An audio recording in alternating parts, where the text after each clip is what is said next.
I'm Kyle. I'm the discipleship leader of Rinker. I'm a senior here at PBA. I've been coming here since 2018, so I'm about to graduate. My favorite thing about leading a group has been going into really in-depth in the Word and sort of revealing these truths about God that people don't generally see. Like when you're able to see how the Messiah is prophesied thousands of years ago, and you're able to see how there's this book which is nearly 100 different authors across 2,000 years of history, but there's still this single cohesive theme that flows throughout, and you're able to extract truths from that because it all fits together, and you're able to just reveal things, like really in-depth, intricate little things that people don't notice, and it's cool seeing people get excited about that. Alright, so one of the most interesting things from this past year, it was sort of recent, we've been going through Daniel, and Daniel 7 is a vision of these four beasts, and one of the beasts has a little horn, and the little horn destroys the four beasts and becomes the foremost beast in its own right, and is a persecutor of God's people and everything. And there's little historical clues that lead you to understand that that fourth beast is a beast that rises out of Rome, and you can say that that fourth beast is Nero, with the persecution, with the destruction of God's temple, and so forth. And I don't think you'd be wrong in saying that. And then you go on and you see Daniel 8, and you have a very similar story, but now there's a little horn that rises out of Greece. And historically, you can understand that that little horn is this man named Antiochus Epiphanes, who is a horrible persecutor of God's people. Yet they're both established by a little horn. So there's very clearly a link that is being made. And not only that, but Daniel 7 is most likely the first prophecy of someone that we know as the Antichrist.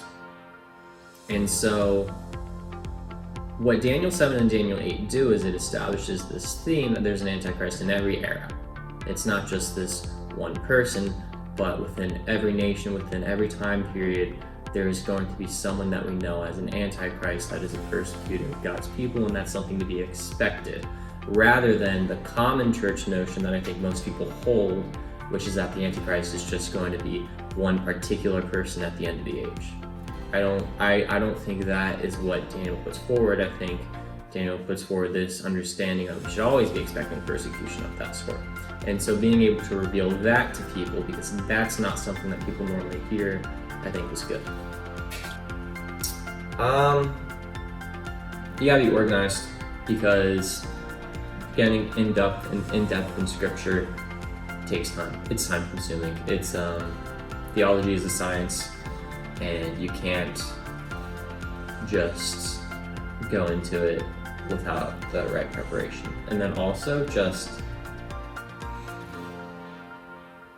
be very intentional with the community that you're placed in.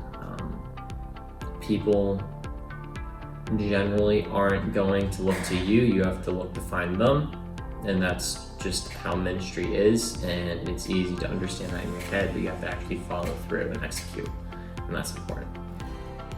Hello, my name is Caleb Anderson, and next year I will be one of the DLs, discipleship leaders for Watson Hall here on campus.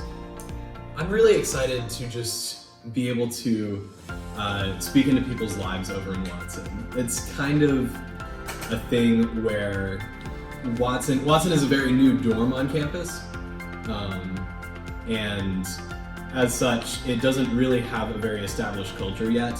A lot of people just kind of keep to themselves and don't go out and interact with other people a whole lot. So what I want to try and do, what I'm looking forward to, is seeing if I can just get people to kind of go out, interact with others, come to Bible studies, and really just grow in their relationships with others and with God as well.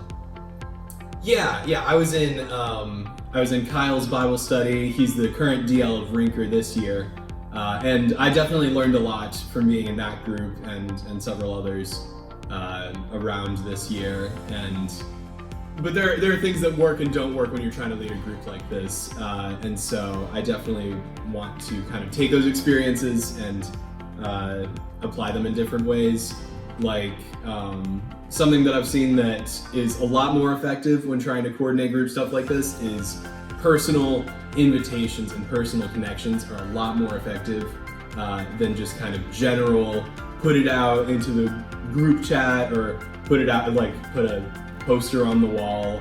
Not a whole lot of people will respond to that, but going in and being intentional and personally trying to connect with people seems a lot more effective. So I'm going to be trying to do a lot more of that. Yeah, I guess something that I hope to accomplish. A lot of it's easy when you're doing a Bible study or something like this to get caught up in the numbers of it all and just being like, my group is only successful if I can get past 10 people, past 20 people, if we can break off into small groups and have just everybody in Watson goes like that. I mean, that'd be awesome, but that's not what it's really about. It's more about the one-on-one connections. That's what old DLs and current DLs have told me is that's the most meaningful conversations, is just the one-on-ones and hearing people's stories and listening to them and just being able to comfort them and reach out to them in that way. That's more what it's about. So it would be really great if I could kind of get that personal connection with each person in Watson